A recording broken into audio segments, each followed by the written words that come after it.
She was shivering, barefoot, holding a child with eyes too old for her age. He only meant to take out the trash. But when the single dad saw them huddled in that dark alley, everything in him screamed to stop. What he didn't know was the woman he'd carry inside that night wasn't just running from the cold.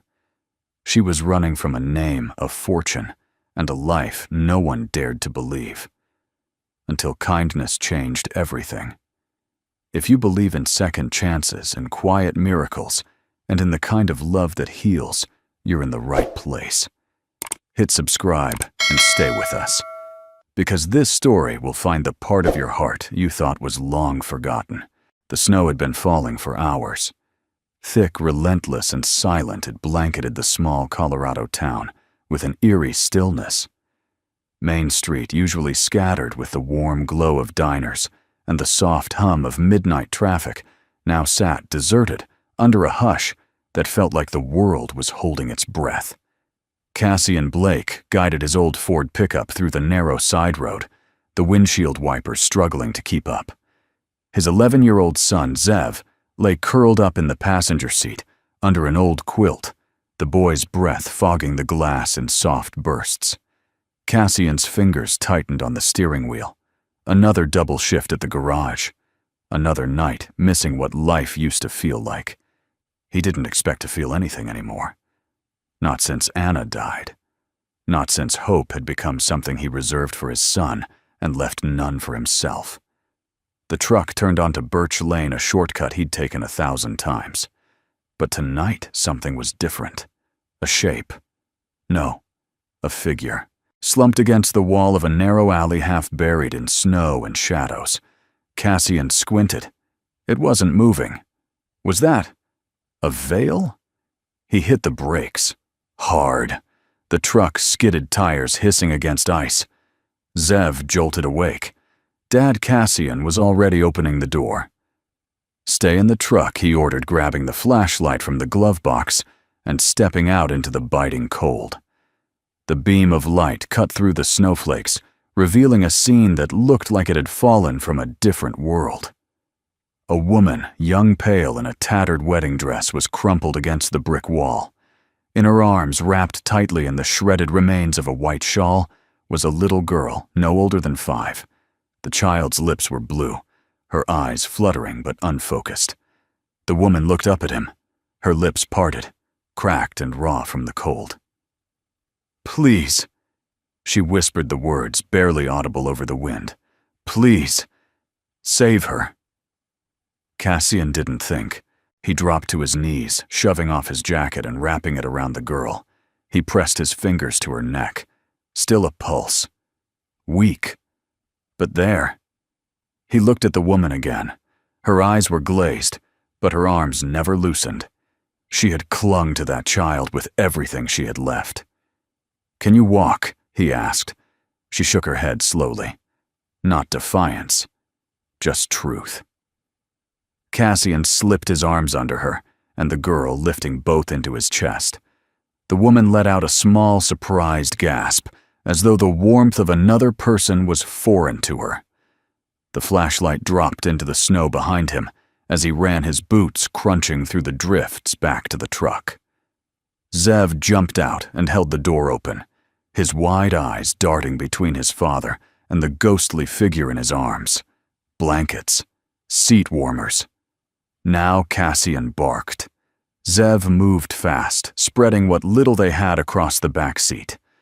Cassian eased the two down carefully, then slammed the door shut against the howling wind. For a moment the truck was still. Just breath shallow staggered, and the faint whimper of a little girl who had not spoken a word. Cassian turned the heat up full blast and took the wheel with trembling hands.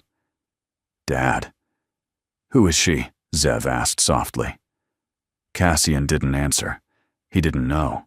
They reached home 15 minutes later, a one-story cedar cabin at the edge of town. Cassian carried both mother and daughter inside without a word. Zev unlocked the door, flicked on the lights, and ran ahead to grab extra blankets. The woman's name came hours later, after she'd warmed by the fire and her fingers stopped trembling. Eloan, she said, her voice little more than a breath. And your daughter Cassian asked, kneeling beside the couch. Selene. She hesitated, then looked up at him, as if deciding whether he was the kind of man she could trust. She hasn't spoken in days. She hasn't eaten in 2. Cassian swallowed the lump rising in his throat. She's safe now, he said. You both are. At midnight, after Eloan and Selene had fallen asleep, Cassian stood on the porch with a mug of black coffee, and the snow still falling around him.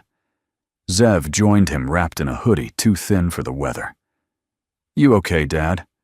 Cassian didn't answer right away. I wasn't looking for anyone to save tonight, he finally said. But sometimes, you find what you didn't know you needed in the middle of nowhere. Zev looked up at him, eyes older than they should have been. She looked like an angel.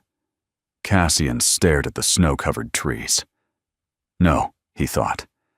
She looked like someone who had been through hell and kept her child alive anyway, and tucked deep inside the folds of Eloan's dress, still damp from snow, there was a letter.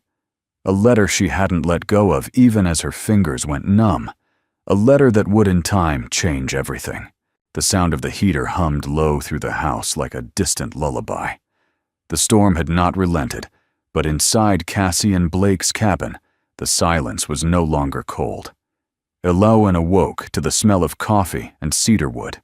Her eyelids, heavy and dry, fluttered open slowly. For a moment, she wasn't sure where she was. A fire crackled in a stone hearth across the room. The air was warm, thick with comfort.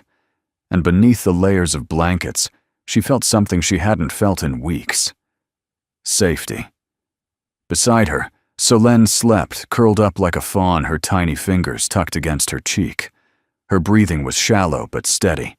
Her dark lashes fluttered as if she were dreaming of a place far from alleys and fear.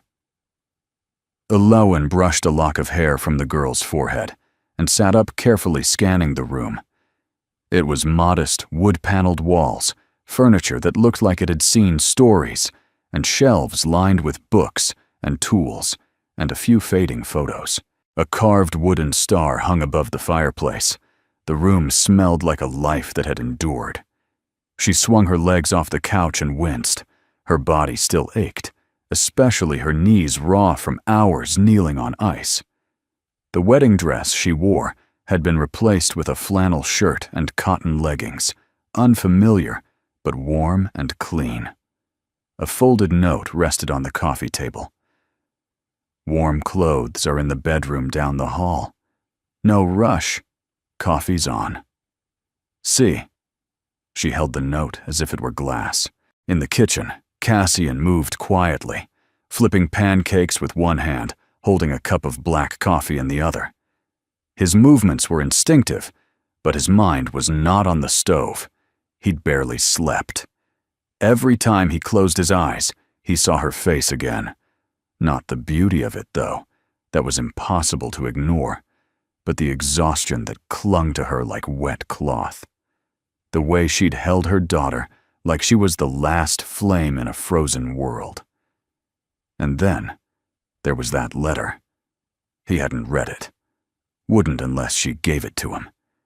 But something about the way she'd clutched it in her sleep unsettled him, like it held a truth, too painful to speak. A creak from the hallway pulled him back. He turned. Eloan stood in the doorway. Her hair was brushed, but still damp. She wore one of his sister's old sweaters. He recognized the blue cable knit, and it hung loosely on her frame. Her face was pale, but her eyes were clearer than the night before. "You're up," he said gently. She nodded. "I didn't mean to sleep that long. You needed it." She looked toward the living room. Selene's still out. Zev's reading to her. That made her pause. Something flickered in her eyes. Surprise, perhaps. Or something warmer. "Your son, he's very kind. He's the best part of me," Cassian said without hesitation. A beat of silence passed. "Then can I help with breakfast?" Cassian hesitated. It wasn't out of mistrust. He just wasn't used to someone offering. You can stir, he said, sliding the batter bowl toward her. She stepped into the kitchen slowly like someone crossing ice. As she reached for the whisk, her hand brushed his, and he noticed again how delicate her fingers were and how bruised. Not from violence, he realized. From survival. They ate quietly around the small kitchen table, the storm tapping on the windows like a memory that wouldn't leave. Selene remained on the couch, bundled in warmth, listening as Zev read from Charlotte's Web, his voice, animated hands, waving. Elowen barely touched her food, but her eyes were on her daughter the entire time. She hasn't smiled in days, she said softly. Not looking at Cassian. She will, he replied, when she knows she doesn't have to be afraid anymore. Elowen looked down at her coffee. I didn't mean to bring trouble to your home. You didn't, Cassian said firmly. You brought a little girl who needed shelter. That's never trouble. Elowen's throat tightened. I've had people say otherwise. Cassian studied her carefully. She didn't speak like someone who was used to being believed or protected. She spoke like someone who had spent years preparing not to be. He didn't press her for details. He knew the value of silence, the kind that gives someone space to breathe. But she surprised him. He wasn't supposed to leave us. Cassian said nothing, only listened. He promised a home, a chance. He picked us from a list, sent money for flights, had a room waiting. But when he saw Selene, that I'd brought a child, his whole face changed. He said he wanted a wife, not a burden. She exhaled almost a laugh, but too bitter to be called that. I wanted to believe people were better than that. I still do. Maybe that's foolish. No, Cassian said. It's the bravest thing there is.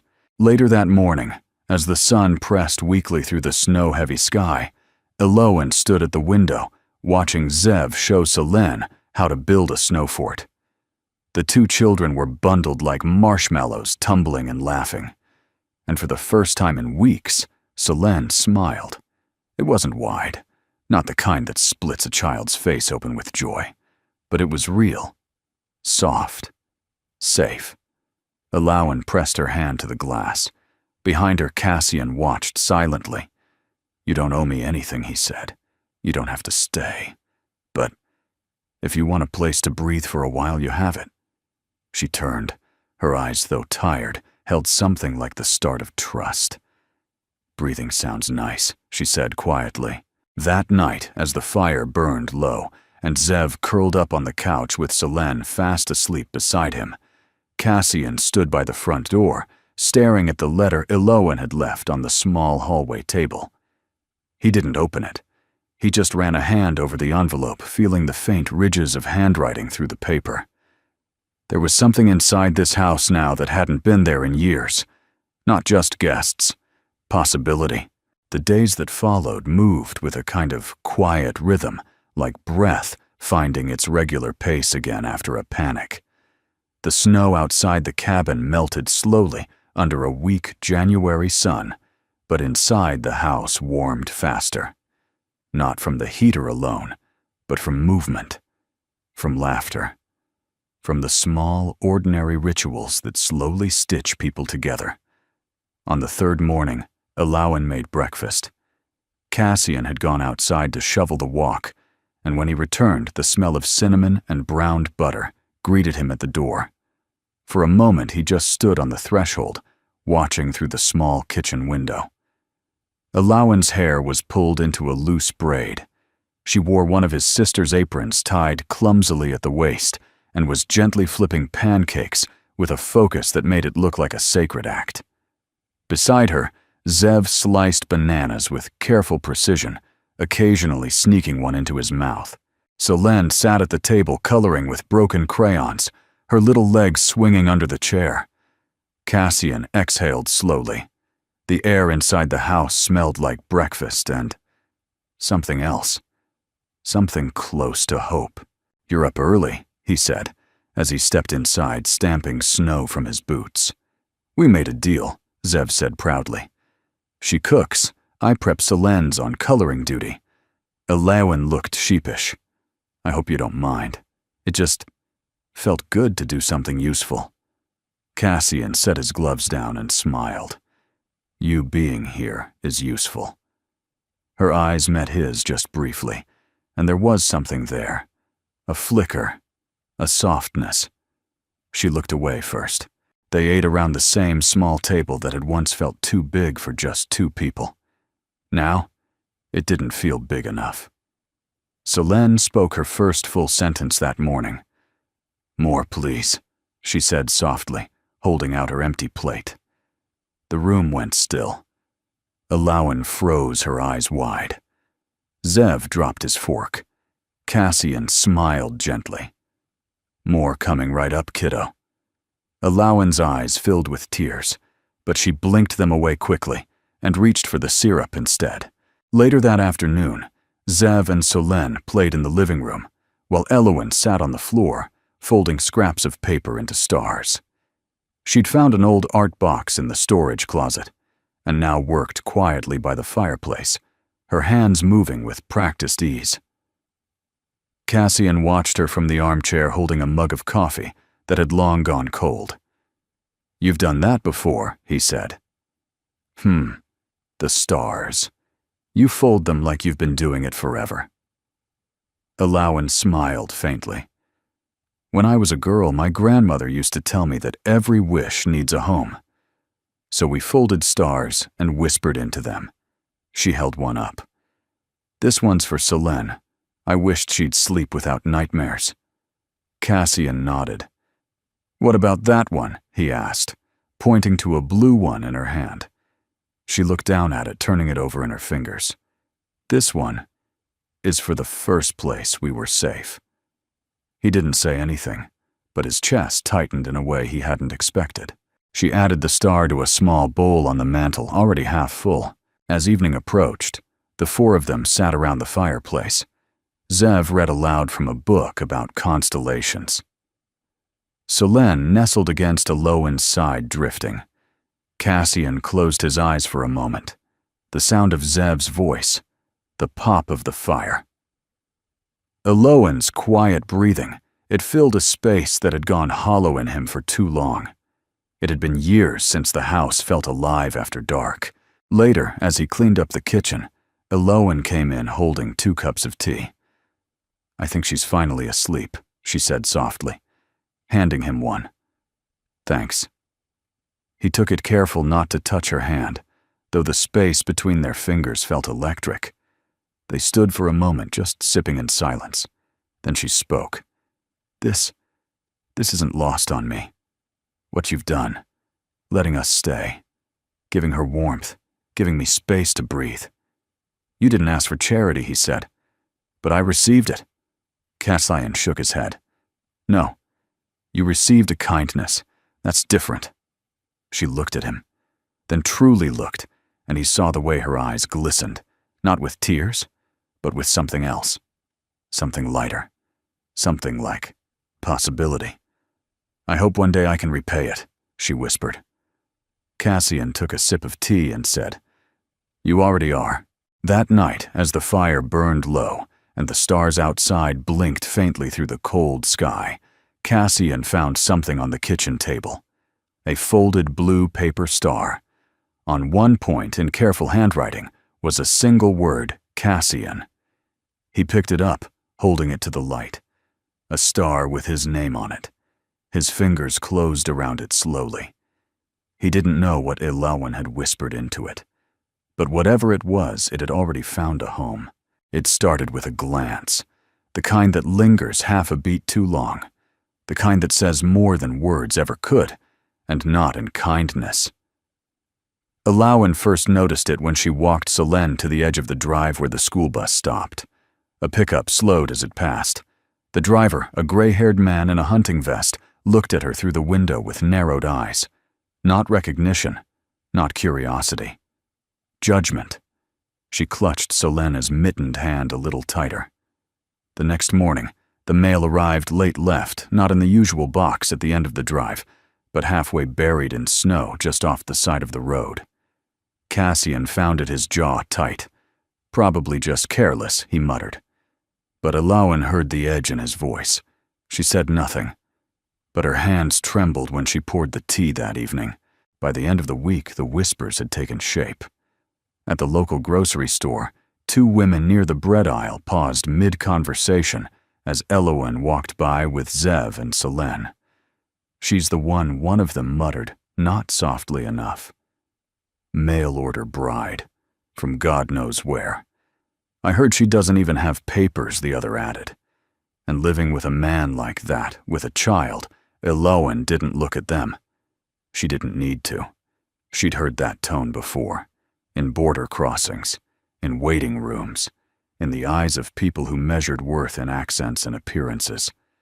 Solen sensed it too. She clutched her mother's hand tighter and buried her face against Alawan's side. When they got home, Alawan went straight to the bedroom and shut the door. Cassian knocked once before entering. She was sitting on the edge of the bed, untying her boots, slowly, methodically. Her movements were precise, like someone trying to control the only thing they could. "I shouldn't have gone," she said flatly. "You needed groceries. I didn't need the looks."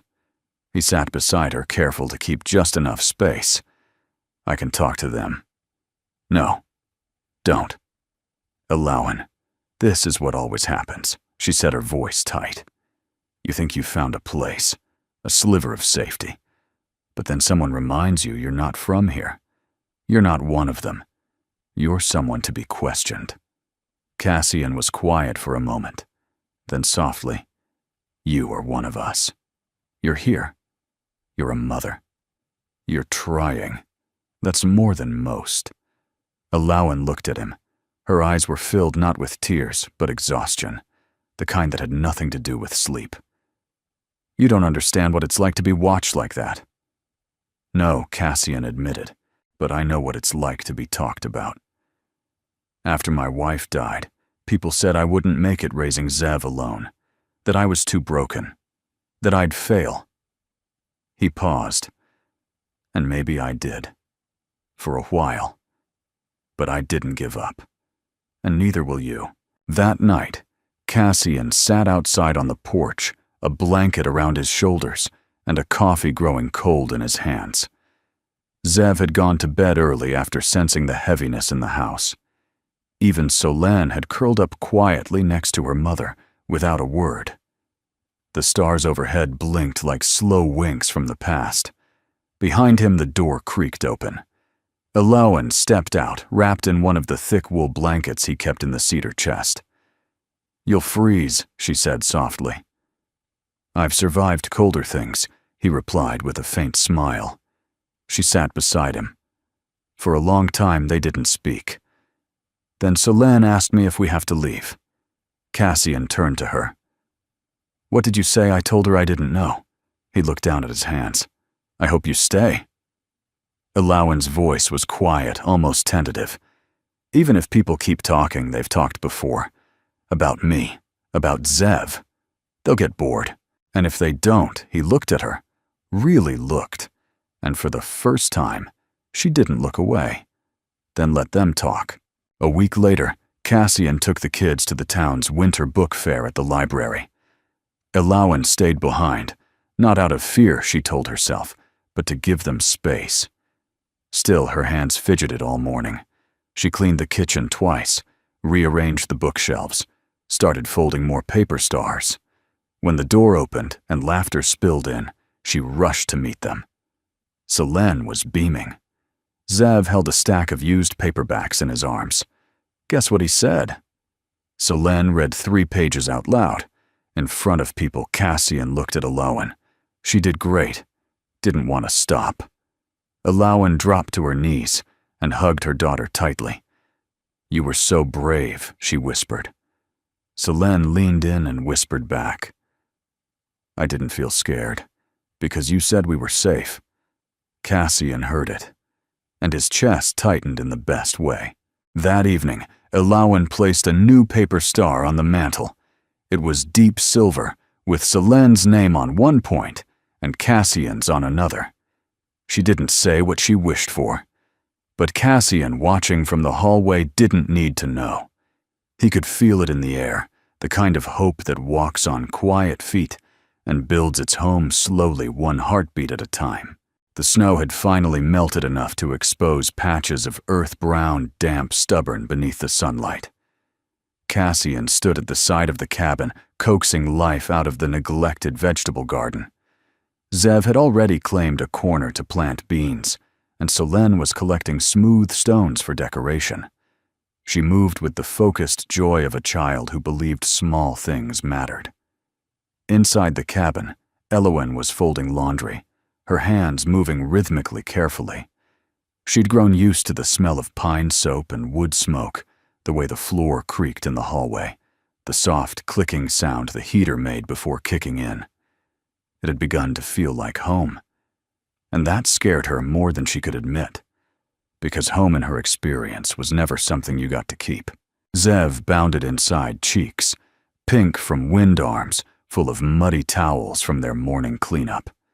He dropped them in a heap on the living room chair and dashed toward the bookshelf to show Solène a field guide on birds. As he passed the hallway table, he clipped its corner with his elbow. A single envelope fluttered to the floor. He didn't notice, but Elowen did. She was in the kitchen halfway through folding a faded sweatshirt when she heard the whisper of paper on hardwood, and she froze. The letter. She hadn't moved it since the night she came in from the cold. It had become both ghost and guardian, always near, never spoken of. Now it lay exposed. She rushed forward and dropped to her knees, snatching it from the floor with trembling fingers. Cassian was standing in the doorway. Their eyes met. She didn't hide it fast enough. Cassian didn't say anything at first. He didn't push. He never had. But something in his face changed, not with suspicion, but quiet realization. "You've been holding on to that since the night I found you," he said softly. Elowen nodded, her fingers tightening around the envelope. "Is it something I should know?" Her throat was dry. "It's not dangerous, if that's what you mean." He took a few steps forward, slow, careful. "I wasn't worried about danger," he said. "I was worried it might be a burden." She let out a breath, part laugh, part ache. "It's both." Cassian nodded once. "If you ever want to tell me, I'll listen." He didn't ask again, didn't reach for it, just gave her space.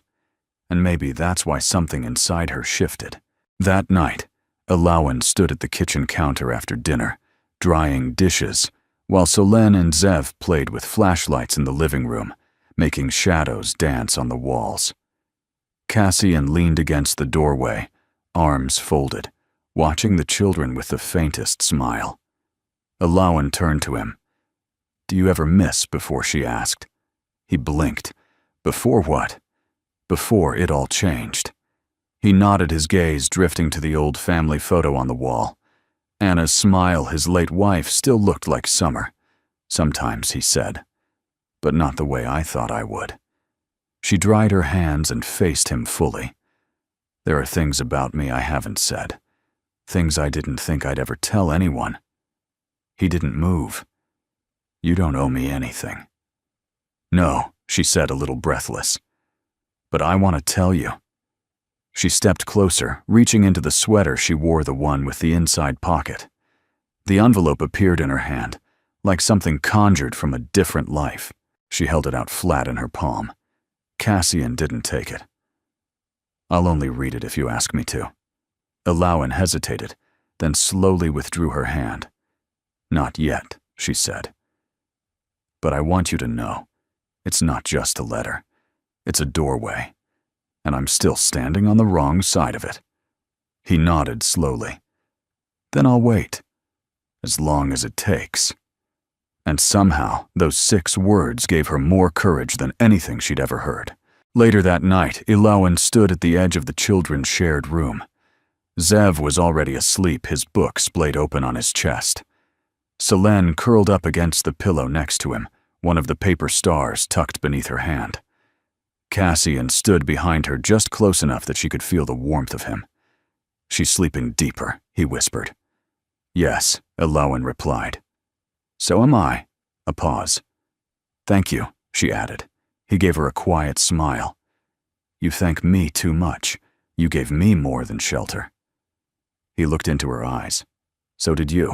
That night, as Cassian turned off the lights and Elowen returned to her room, the envelope lay on her nightstand once more. She stared at it for a long time. She could still hear her father's voice in her mind, the one that echoed from penthouses and boardrooms and legacy. You were born with a crown. You don't get to throw it away. But what if she didn't want the crown? What if she just wanted to be here, folding paper stars, with a man who saw her for who she really was? Elowen picked up the letter, pressed it to her chest, and closed her eyes. Not yet. But soon. It happened on a Thursday morning 2 weeks after the snow began to thaw, when the air smelled faintly of mud and thawed pine. Cassian was at McClendon's hardware store, picking up parts for a busted heating unit. Zev and Selene were in the truck with hot cocoa, arguing playfully about whether hawks or eagles were cooler. The air inside the store was warm, cluttered with the scent of oil lumber and salt pellets left over from winter. Cassian was checking out when he heard it. Just saying, man's gotta be out of his mind, taking in some foreign woman with a kid that ain't his. The voice came from behind the shelf of nails and hinges, low, gruff, careless. Can't be legal. She doesn't even speak right. Bet she's hiding something. Cassian froze. His hand tightened around the receipt. Another voice chimed in. He's got a kid. Ain't right bringing someone like her into that house. Pretty face or not. Cassian set the receipt down slowly. He didn't remember moving toward the aisle, only the heat rising in his chest. But when he turned the corner, he saw them 2 men in flannel mid-50s, one of them stirring coffee with a paint stick, like it belonged in a bar instead of a hardware store. They looked up. Silence. Cassian stepped closer, his boots firm against the floor. I don't know what you think you know, he said, voice low and clear. But that woman has more courage than either of you. The man with the coffee blinked. Easy now, Cass. Just talking. No, Cassian said. You were judging. You were gossiping. About someone who never asked for your opinion, your permission, or your ignorance. The second man straightened. You really gonna raise your kid with a woman who walked into town with nothing but secrets? I'd rather raise him around someone who fought to protect her child than people who sit in stores and tear down strangers for sport. Neither man replied. They didn't have to. Their silence was retreat. Cassian walked out back straighter than it had been in years. When he got home, the kids were napping in the living room, curled up in a pile of pillows and picture books. The light from the windows pooled on the floor like melted gold. Elowen stood at the sink, drying dishes. She turned as he entered. You're late, she said, then paused at the look on his face. Everything okay? Cassian leaned against the counter. I need to tell you something, and I need you to hear all of it. She dried her hand slowly and nodded. I went to McClendon's this morning. Heard 2 guys talking about you. About us. He watched her face, her lips pressed into a thin line. Her eyes dimmed, though she didn't look away. I know what they think, she said quietly. They've been thinking it since the day you brought me home. I don't care what they think, Cassian said. She blinked. Then why tell me because I care what you think? And I want you to know what I said. Elowen stayed, still waiting. I told them you were brave. I told them you didn't need their permission to exist. And I told them I'd rather raise my son around a woman like you than anyone who spends their time tearing others down. Her hand covered her mouth, but it wasn't to hide a sob. It was to catch the breath that had escaped her too fast. I didn't want to cause you more trouble, she whispered.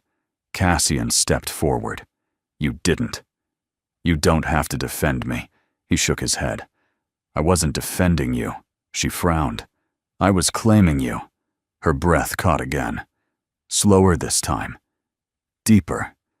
As if something in her chest had just opened. That evening, Alawan asked to make dinner.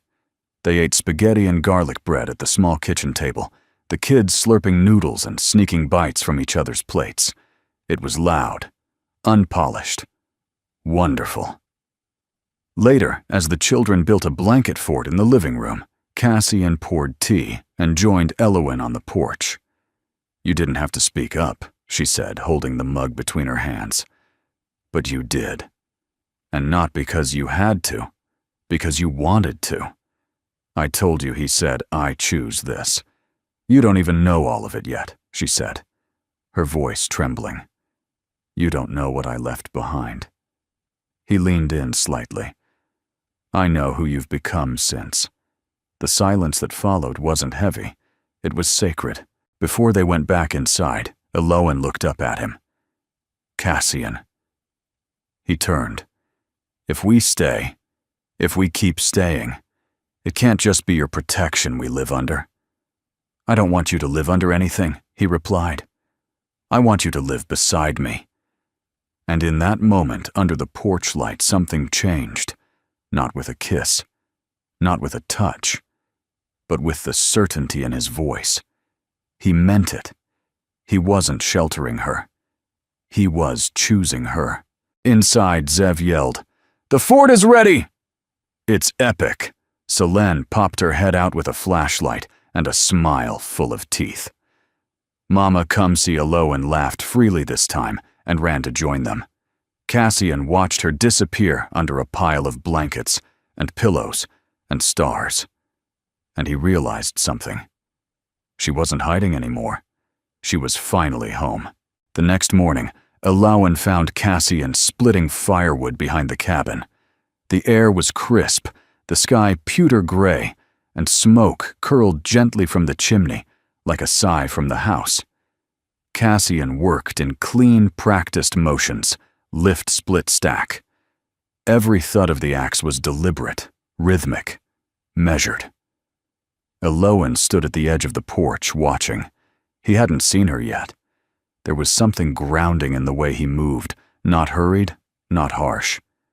Like a man who had once known chaos, but now chose peace, one swing at a time.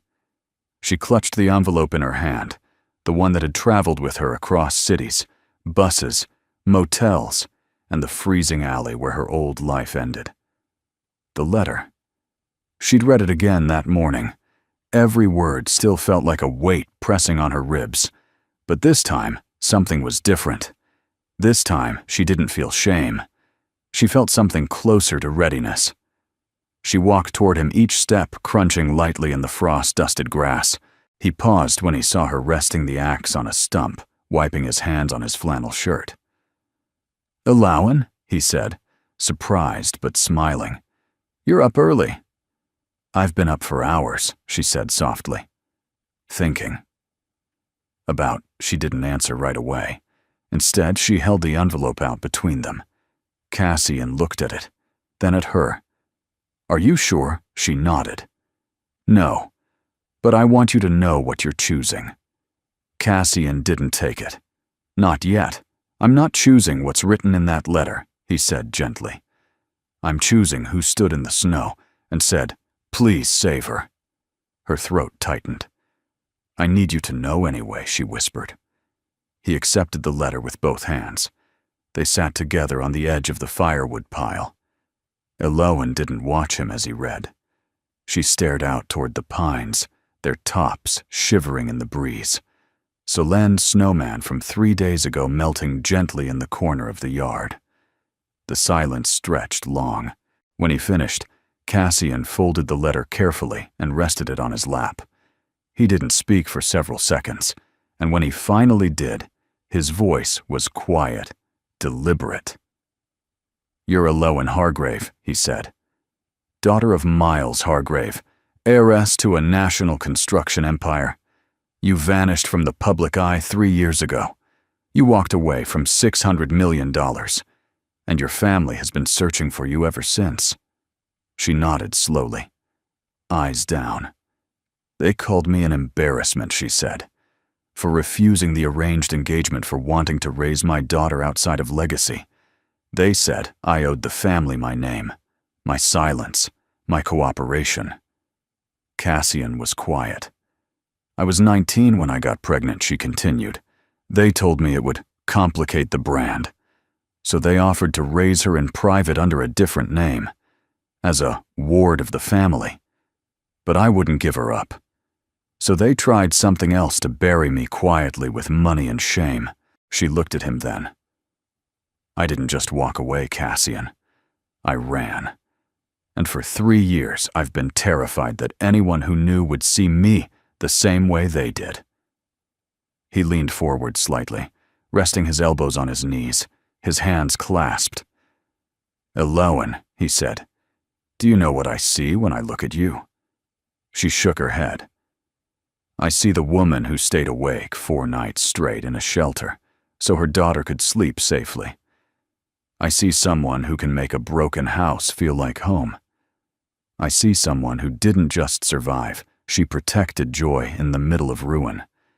She let out a breath, shaky like she'd been holding it for years. I was afraid the truth would erase everything we'd built. It didn't, he said. It expanded it. That afternoon, Elowen and Selene baked a fresh peach cobbler, while Zev helped Cassian repair a loose shutter on the back porch. The scent of cinnamon and fruit filled the house like a hymn. Elowen moved more freely now, her shoulders no longer curved in defense. Selene smiled more too, not just at Zev, but at strangers when they passed on the sidewalk. Something in both of them had been reclaimed. That evening, as the stars began to wink into the sky, Cassian sat by the fireplace, working on an old guitar he'd pulled from the closet. You play? Elowen asked, carrying 2 mugs of tea into the living room. Used to, he said, testing the tuning pegs. Haven't in a while. What changed? He smiled softly. Maybe the house just needed more music again. They sat in companionable quiet, sipping tea, listening to the children giggle from the hallway. Cassian looked over at her. I don't care what your name is, he said, or what your father built. What do you care about? She asked, almost teasing. I care that when Zev had a nightmare last night, it was your voice that calmed him. I care that Selene made Zev a star with his name on it. I care that this house, this life, started breathing again when you walked through the door. Elowen didn't answer. She only leaned in and rested her head on his shoulder. And for the first time since she'd left her old life behind, she no longer felt like she was disappearing. She felt seen. The morning of the town's snowfall gathering arrived with a soft hush, as if the world had paused to exhale. It was tradition in the town of Birch Hollow, a modest winter festival held after the first true thaw before the spring rains came in earnest. There would be a chili cook-off, a book exchange at the library, live music, and a children's craft table run by the local high school volunteers. Elowen had heard about it from Zev and Selene, who were breathless with anticipation. Zev had been counting down for a week. Selene had made a new paper crown just for the occasion. Cassian hadn't asked Elowen if she wanted to go. He didn't need to. She was the one who brought it up. I'd like to try, she said one night as they folded laundry on the couch. I think I'm ready to be seen. Cassian had looked up, soft surprise in his eyes before answering. Then we go as we are. They walked together that Saturday morning through the town square.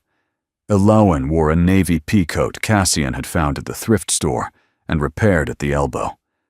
Her scarf was crocheted, one of Anna's old ones, and her boots scuffed at the toes. She looked more radiant than she ever had in satin or silk. Selene held Zev's hand, skipping every few steps. Cassian carried 2 thermoses of cocoa and smiled at everyone like he had nothing in the world to prove. But Elowen felt it. The glances, the lingering curiosity, the whispers that hung just outside of earshot. Still, she didn't shrink. She greeted people. She introduced herself. She helped a toddler put on her lost mitten, and thanked the woman who handed Selene a pine cone ornament. When they reached the crafts table, Zev ran off to find his friends. Selene settled into a chair with markers and a stack of paper. Cassian and Elowen stood nearby, sipping cocoa, watching. "I thought it would feel worse," she said quietly. "Worse how colder, harder, like walking into a fire. And instead, it feels like maybe the fire already happened. And this is just the warmth that's left." A few minutes later, Mayor Hutchinson, a sturdy man with thinning hair and a kind face, stepped up to the small stage near the gazebo. His voice crackled through the old speakers. "All right, folks," he said, "we're lucky this year to have something a little different. A surprise performance from one of our newer neighbors. Someone who's quietly made a big difference in a short time." Elowen's brow furrowed. Mayor Hutchinson looked toward Cassian and winked. Cassian turned to her with the gentlest smile. "I may have signed you up." "What, just one song? I thought it might help people see what I already do." Elowen's throat closed. "Cassian, only if you want to," he added quickly. "But I think they need to hear more than your name. They need to hear your heart." She looked toward the stage, a small wooden platform, a mic stand, a borrowed keyboard. Her hands trembled. Then she looked at Selene, who had stopped coloring, and now watched her with eyes full of shining, silent faith. Elowen stepped forward. The square fell quiet as she took the stage. Not awkward silence, not suspicion, curiosity. Cassian stood at the front, Selene in his arms, Zev beside him. It was the first time Elowen had ever stood in public without a title, without a press release, without her father's legacy wrapped around her neck like a chain. She sat at the keyboard, adjusted the mic, and spoke. "My name is Elowen. Some of you know me as the woman who arrived out of nowhere, the one who didn't belong." A rustle of discomfort passed through the crowd. She continued, steady, "Honest. But I do belong, not because of where I came from or who my family is, but because I'm a mother, a neighbor, a person who, like all of you, just wants a place to call home." She looked down at the keys, then began to play. It was a lullaby, soft lilting, not technically perfect, but real, human. Her voice floated into the air, low, aching, full of something you couldn't bottle or sell. It was belonging turned into music. People listened, and then they clapped, not just politely. They stood. When Elowen stepped down from the stage, Cassian met her with tears in his eyes. "You didn't tell me you could do that," he said. "I didn't know I still could." Zev grinned up at her. "You were better than Beyoncé." Elowen laughed fully loudly, and for the first time in a long time, she didn't feel like she was waiting to be asked to leave. She felt invited to stay. That evening they walked home under soft flakes of snow. Selene fell asleep on Cassian's shoulders. Zev hummed the lullaby Elowen had sung. The town behind them glowed with porch lights and warmth. At the porch steps, Cassian stopped. "You were brave today," he said. "So were you," Elowen whispered. He reached into his pocket and pulled out a small white paper star. She took it, unfolded it. One word inside, "Stay." She looked up at him. "I planned to." It began with a knock. Not the hurried rap of a delivery man, not the friendly thump of Zev's best friend asking to play. This knock was slow, measured, as if each tap came with its own intention. Cassian was in the kitchen fixing Selene's lunchbox when it came. Elowen was folding towels in the hallway. The knock stilled them both like a bell tolling across still water. Cassian wiped his hands on a dish towel and walked to the door, opened it halfway. A man stood on the porch, late 50s, trim gray beard, black wool coat, leather gloves, the kind of man who always looked like he'd just left a boardroom even standing in snow. He removed his hat. Cassian's eyes narrowed. "That's me." The man nodded, his expression professional but not unkind. "My name is Thomas Wexley. I'm the legal counsel for Hargrave Holdings. I believe Ms. Elowen is residing here." Behind him, Elowen's footsteps fell silent. Cassian didn't turn. "That depends on who's asking, and why. I'm not here to drag her back," Wexley said, voice low. "No lawyers. No court orders. Just a letter from her father, and a request to speak if she'll allow it." Cassian stood still a moment longer, then opened the door fully. "Elowen," he said over his shoulder gently. She appeared in the hall, a folded towel clutched in her arms like armor. Her face went still the moment she saw Wexley. "Thomas," she said softly. He bowed his head. "Ms. Hargrave." "It's just Elowen now." They sat in the living room. Selene and Zev had been sent to the back porch to make snow paint with colored water and brushes. Cassian stayed nearby, silent but present. Wexley placed the envelope on the coffee table. "Elowen, I came to tell you that your father passed 2 weeks ago. Cardiac failure. Quick. He didn't suffer. Elowen didn't react at first. She stared at the fire, her eyes unreadable. He left you a letter," Wexley continued. "No pressure to read it, but it's his." She reached for the envelope slowly, held it in her lap. "There's more," he added. "I figured," she said. "You've been reinstated as the primary heir. The board fought it, but the document's airtight. You own 61% of Hargrave Holdings. It's yours if you want it." Cassian watched her from the corner, sensing her shoulders tense, her hands close into fists. Elowen, Wexley said gently, "No one's asking you to come back. But you don't have to disappear anymore. You don't have to be invisible to be free." She looked up at him then, and there was steel in her voice.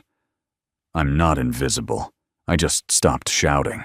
Wexley left with a handshake and a nod, his briefcase a little lighter, his coat catching the late afternoon sun. When the door closed, Cassian turned to Elowen. "Are you okay?" She held the letter tight. "I don't know. She didn't open it that day. Not that night either." But the next morning, as the first rays of sunlight touched the windowsill, she sat on the edge of her bed, hands trembling, and unfolded the envelope. The letter was short. 5 sentences, written in her father's tight, formal script. "Elowen, I built an empire, but you built something I never understood. Something real. If I could go back, I would choose differently. I hope you find the peace I never had. I'm sorry I made you feel you had to disappear to be seen. Father." She read it twice, then a third time, and then slowly she smiled. That evening, Elowen stood outside with Cassian watching Selene and Zev race each other across the slushy yard. "Are you going back?" he asked gently. She shook her head. "There's nothing to go back to. But the company doesn't need me. It never did. What it needs is someone who wants that world. I don't." He looked at her carefully. "And what do you want?" She turned toward him, eyes clear. "I want this. I want to wake up and hear Zev laugh in the next room. I want to pack Selene's lunchbox and hang paper stars. I want cold floors and warm socks and grocery lists with someone else's handwriting." Cassian smiled slowly. "And your name?" She exhaled long and sure. "I'm giving it back." The next day, Elowen drove to the post office for the first time on her own since arriving in Birch Hollow. She walked to the counter, envelope in hand. Inside was her legal declaration. She was formally relinquishing all rights to the Hargrave estate, not as an escape, not out of fear, but as a choice.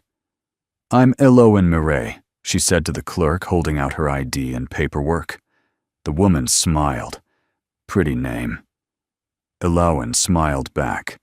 "Yes, it is." That night, Cassian found a small box by the fireplace with a note on top. "For you, and only you." He opened the box. Inside, folded carefully, was the Hargrave letter, the one from her father, and beneath it the deed of inheritance. He looked up at her across the room. She met his gaze and said simply, "I'd rather build something from scratch than inherit something that never loved me." He crossed the room and kissed her then. Not urgently, not like a question, but like a man who'd been waiting for the answer and finally heard it. The invitation wasn't written, it wasn't spoken, but she felt it from the moment she opened her eyes that morning. Cassian was humming in the kitchen. Selene was whispering secrets to Zev over a bowl of cereal. There was something charged in the air, not tense, not dramatic, but anticipatory, like the moment before a song begins. "Don't plan anything for this evening," Cassian said casually, as Elowen poured coffee. She raised an eyebrow. "Is that a command?" He leaned against the counter, hands in his pockets, smile tugging at the edge of his mouth. "Call it a strong suggestion." She laughed, and that was enough to let it go.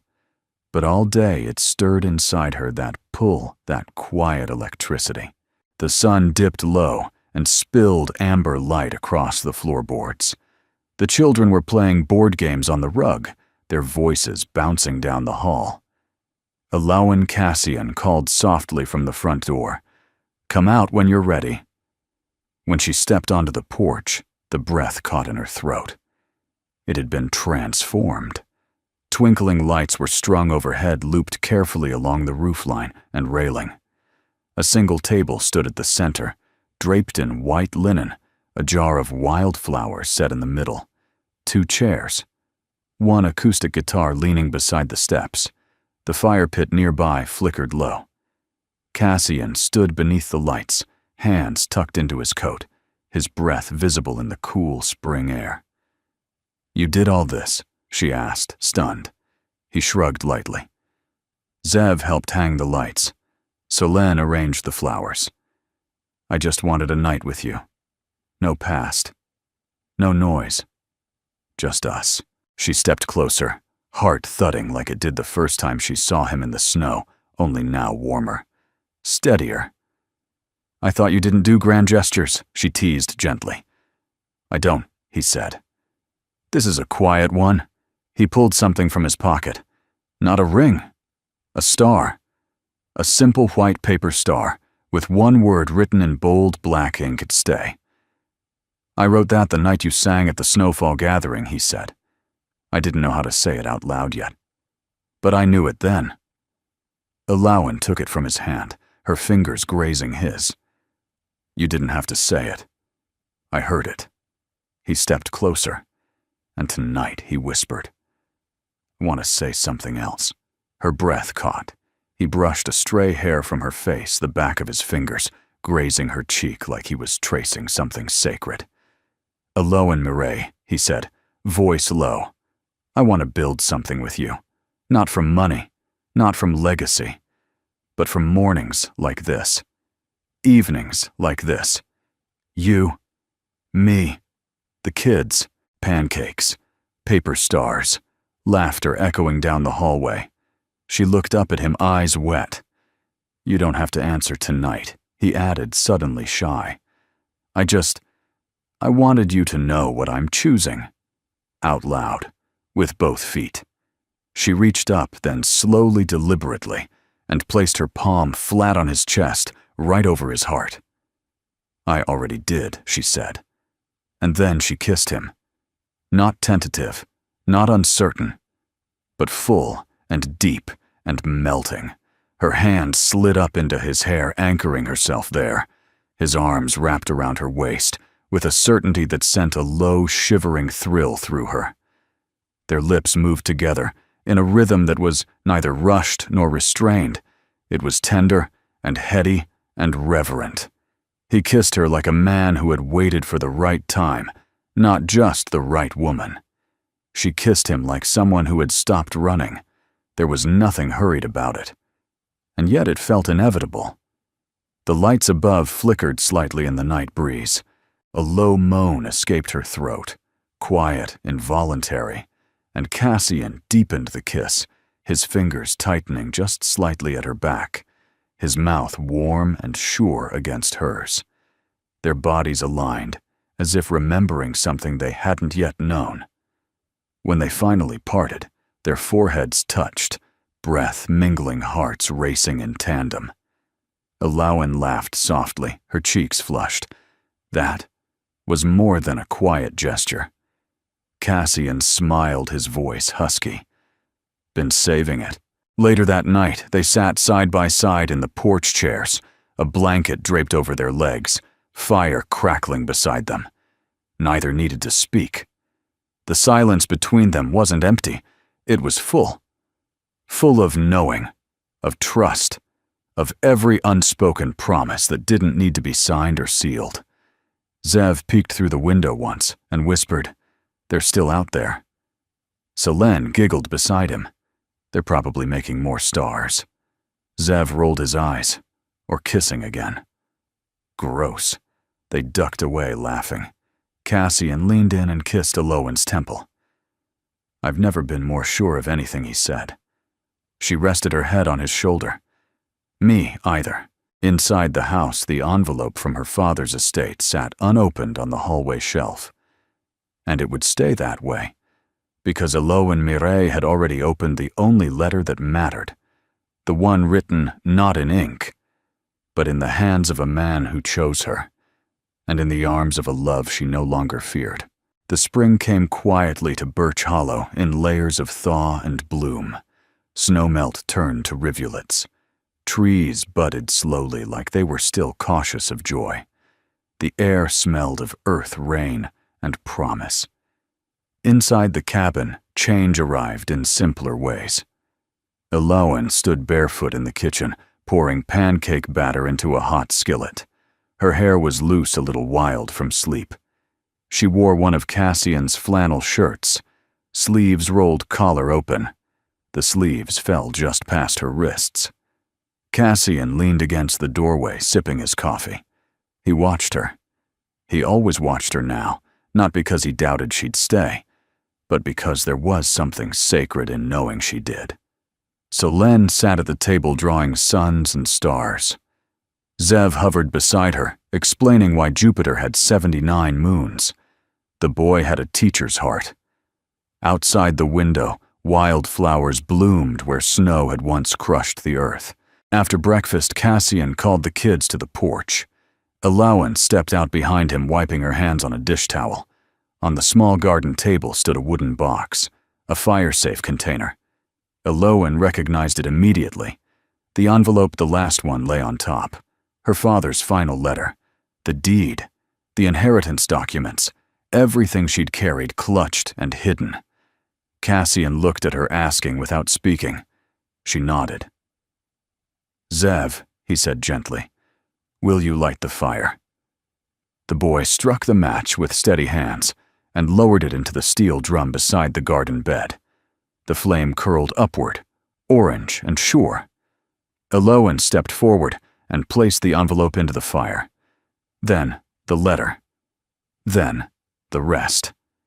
It didn't feel like destruction. It felt like release. She stood there watching as the edges curled and darkened, as words turned to ash and smoke rising like offerings into a wide, merciful sky. Cassian stood beside her. His hand found hers. She didn't look away until the fire died. That afternoon, the town gathered for the annual spring, replanting an old tradition in Birch Hollow, where neighbors brought seedlings, planted side by side, and shared stories over lemonade and homemade pie. Elowen brought wild violets. Cassian brought tomatoes. Selene brought a mason jar filled with sunflower seeds she'd harvested herself from last summer's forgotten flower bed. No one whispered this time. People called her by name. They asked for recipes. They offered hand-me-downs. They asked her to sing again at the library's open mic night. She said yes, because she no longer lived under a shadow of past or fear. She lived here. That night, after the children had fallen asleep with dirt under their nails and sun on their cheeks, Eloan walked into the backyard barefoot. Cassian was already out there, sitting in the porch chair, guitar in hand. Not playing, just holding it. Like it belonged there, and so did he. She walked to him without a word and sat on his lap, curling into his arms as naturally as breath. "You okay?" he asked. She nodded. More than okay. He kissed her shoulder, then her neck. "Do you ever regret it?" she asked. Not knowing what could have come from the money, he rested his chin on her shoulder. "No," he said, "because the richest moment I've ever known happened on this porch." She smiled. And then she whispered something only the stars and Cassian would hear. "I'm pregnant." For a beat, the air held still. Even the trees seemed to pause. Then Cassian turned her face to his and kissed her. Long, full, reverent. When he pulled back, his voice was hoarse. "You're not just my miracle," he said. "You're the one that gave me back everything I didn't know I'd lost." Later, Eloan stepped inside to check on the children. Zev was fast asleep, book still open on his chest. Selene had tucked 3 of her paper stars under her pillow. Eloan picked one up. It read, "Family." She smiled through tears. She placed the star back under the pillow and closed the door behind her. Back outside, Cassian was stringing new lights across the porch railing. "What are those for?" she asked, wrapping her arms around his waist from behind. "Every day deserves to look a little like celebration," he said. She rested her head on his back. "I'm glad you found me in that alley." He turned around, holding her face in his hands. "No, sweetheart," he said gently. "I'm glad you let me." The fire pit flickered again. Above them, stars bloomed in a night sky, as clear and generous as the love between them. Not perfect, not fancy, but honest. Earned. Real. And in the kitchen window, a new paper star had been added to the sill. One word scrawled in Solene's careful hand. Forever. Where in the world are you watching from today? We always love hearing your stories, your memories, and how these moments touched you. Please share a thought in the comments below. Even just a heart, it means more than you know. If this story spoke to something deep inside you, don't forget to subscribe so you'll never miss the next quiet miracle. And if you know someone who needs a little hope today, go ahead and share this with them. Thank you for being here. Thank you for listening with your heart. Until next time, stay kind, stay strong, and remember, sometimes love finds us in the most unexpected places.